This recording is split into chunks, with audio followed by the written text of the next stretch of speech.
Reef safe sunscreen. So we are ending on a peppy note. Okay. All right. I'm going to be very honest, Gloria. After looking at all of this, I just don't think we've made a lot of progress here in this realm. I have a confession, everyone. Yes. I found these papers. I put in a doc, and I'm like, Victoria, I don't want to read them. It looks depressing, so I punted it all to her to summarize. I gotta be honest, like those the papers you found, and then I also tried to like look into regulation and all that. I feel like there was so much hype. What was it in 2020 when this all came out?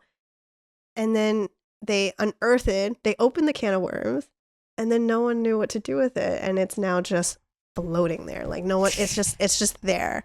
And the general questions are still the same. You know, how can you create a testing environment that's going to mimic what's going on in the coral reef, right?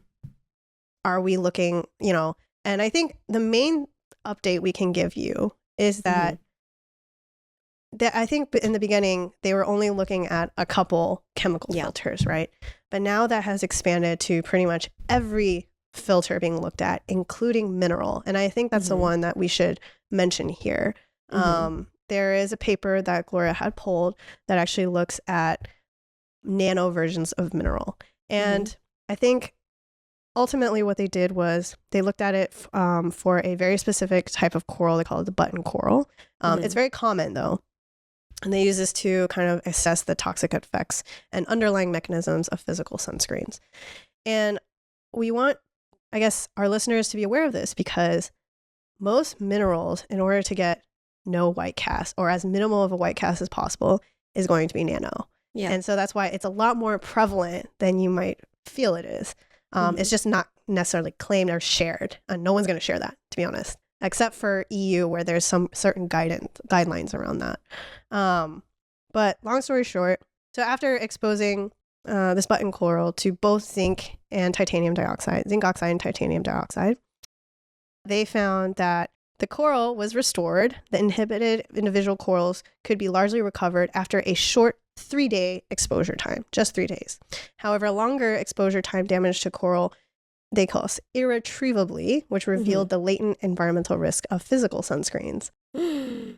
So again, there's still a lot of questions, right? We don't know what the proper concentration is to mimic the environment, right? We don't know what, there's a lot of variables here, but just know that, you know, everyone is giving chemicals a lot of flack, but minerals are now also being called into question as well. And I think that's honestly the best update we could give you right now. And I think it's just a little awkward all around. And exactly. So when we did the coral deep dive episode a couple years ago now, the takeaway there is, sadly, coral have to deal with a lot more than sunscreen. You know, we can only ask all of you to find out and respect local laws regarding sunscreen, even though, you know, the reality is sunscreen is probably a relatively minimal factor in terms of damaging coral. On global warming, agricultural runoff, industrial activities, those are all really big impacts. And sadly, the studies, a lot of funding on cosmetics, even though it's only one of the many factors that coral reefs have to deal with, and probably a pretty minimal one. But it just, this kind of study makes you question, like, is anything truly coral safe? But are any of the tests actually showing anything for us? So it's still a developing situation, and we are going to get a lot more studies before we get any true conclusions. So sorry guys. This is about as great as it goes. And also keep in mind that reef safe is not a regulated claim.